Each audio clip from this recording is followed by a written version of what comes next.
is only one perfect solution, but there are clues that will try to trick our team. Hello there everyone, my name is Crazy Killed and welcome to Not Capacitor Discharge. This is the way the module looks, and what's going to be happening here is this is going to be similar to a needy module. This is similar to Capacitor Discharge for those of you who are familiar with the vanilla based game. However, there is a bit of a difference with this needy. And I actually do believe the way to determine this is the way that the like the vial, I guess, on the other side here, or like the way that it counts up, is a little bit different. And as you can see, I believe it's the exact opposite. But what's going to be different here is it's going to be displaying a number at the top, and it's not going to be counting down like a normal needy. And what's going to happen here is that we need to press the lever at a specific time and hold it. So we need to hold the lever at a specific time when the last digit of the timer is said digit. And we need to release it when it is said digit. So let's take a look here. So now this is going to be determined with two rules, and it's going to be based off of the last digit of the bomb's serial number. So in this case, the last digit of the bomb's serial number is what? Even or odd? And in this case, it is an even. 6 is even in this case, so we're going to be taking a look at this rule. So depending on the displayed number, press the lever when the rightmost second digit on the bomb timer is blank. And then we're going to release when the rightmost second digit of the bomb timer is blank. So in this case, what we're going to be taking a look at here is several conditions that we need to pay attention to. So in this case, as you can see, another thing that's a big difference here is it'll start from the top instead, and it will begin to climb down. So our number here is going to be a 10. So now we're going to highlight this column here because this is what represents the column. And we need to check each condition, and we need to do it kind of quickly because we're going to run out of time here.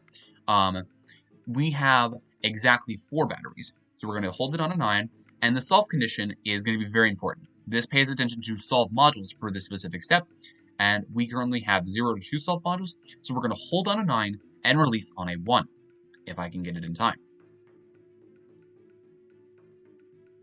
Hold on a 9. As you can see, the timer, it still makes that weird sound. Hold on a 9, release on a 1. And just like that, as you can see, it is now turned off.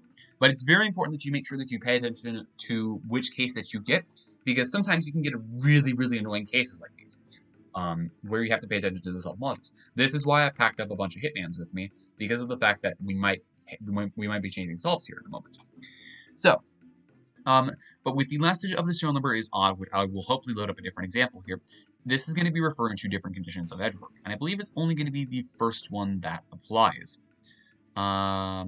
Use the first row whose condition is true. So in this case, for the last digit of the number is odd, we would simply be paying attention to the ports in this case.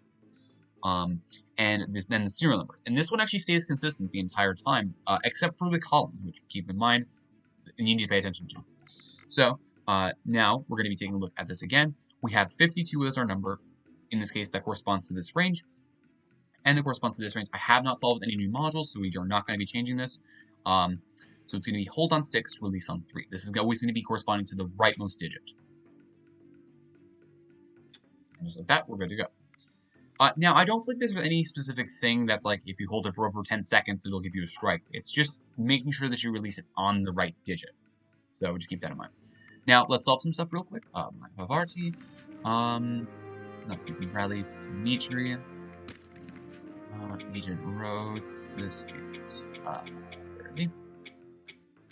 Cross. So now we're currently at 3 solved. So now this row is going to change to 3 to 5 solved modules. It's very important that you make sure that you pay attention to this. Now I believe one thing that's very important is when it is when the needy activates is when it considers the solved modules. I'm not quite sure if it changes. I'm not sure if that does that. If the person or if someone wants to clear it up in the comments, that would be great. But I'm not quite sure about that. 97 is our number here, so we're going to be using the rightmost column. Hold on 2, release on 0. Very nice and simple one. But yeah, I'm not quite sure if you happen to solve a module and you happen to do it when the needy is going off, like when the needy goes off and it happens to change into another range. Would that affect anything, or will it be when the needy activated and how many solves you've had? Now, obviously, the ideal goal, especially for bigger bumps, is to try and get to this otherwise section so you don't even have to worry about it. It's just simply 99999. which is actually quite nice later on. But for the beginning of the bomb, it's going to be a bit tricky in this condition. So 86 is our new number here. 86 is still in this range. It's another hold to release 0 because I have not changed any solve counts. Hold to release 0, and that's all there really is to this mod. It's very simple. It definitely does require attention that like normal mods would not have you do, because of the fact that you don't know exactly when you're going to be holding it, and you have no idea when you're going to be releasing it, unless you happen to be EFMing or I don't know, unless you're just EFM. You don't really know exactly. So that's really all there is to it. Let's get a couple more solves in. Mess with this stuff. Image and voice.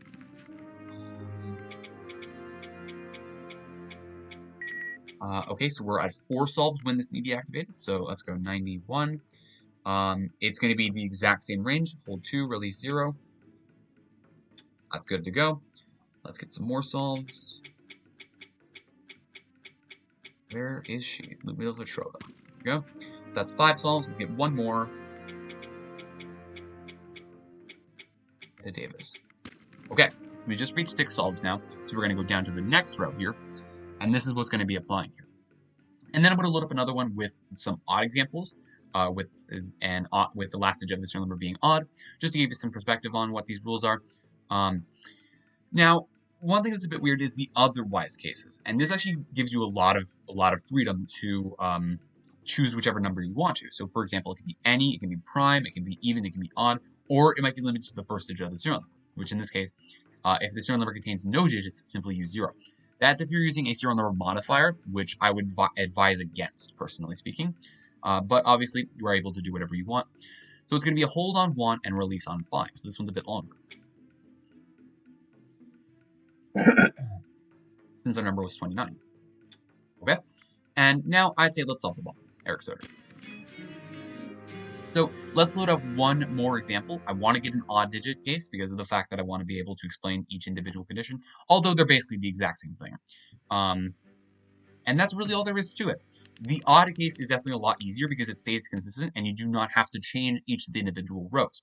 That's why I would kind of maybe, if you happen to have this on a bomb, kind of re-roll for it, but don't rely on it because of the fact that you obviously can, if you want to, get past a specific amount of solves just to get to the otherwise case. It's just the beginning of the bomb you have to worry about this for, but overall, it's not too bad of an experience.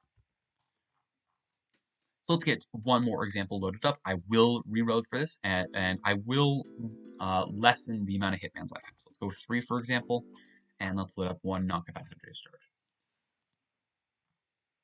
Okay. And then we will be done. All right, let's take a look. And we do get odd. Perfect. 3 is the last digit of the serial number. It's odd, therefore we're good. Let's strike on a module. That's not the answer, I'm afraid. Okay, so we've got 19 here, and this condition is going to be the odd serial number digit. So now what we need to do is we need to check the first one that applies here. Do we have a parallel? We do actually. We have several. We do have also a serial number, so these two cases do not apply. We do not have a DVID port, so therefore this is going to be the first condition that applies, and that's going to be what we're going to be paying attention to. Now, for the serial number, does it contain a vowel? It does indeed. India is indeed a vowel, so therefore we've already determined our 2 rows. And now we have the number 19, which is going to be in this range. We're going to hold on 9 and release on 7. And just like that, that's good to go. And now these rows will stay consistent the entire time. The only thing that you now need to do is change the column. Since these are conditions that refer to edge work, and specifically edge work only. These are never going to change, so therefore this is going to be what we're going to be paying attention to. So now at this point, I'm pretty much going to solve. I'm going to wait till the last one comes around. Let's do banner. Let's do one more example of this one, 86 and 86. So hold on 4, release on 9.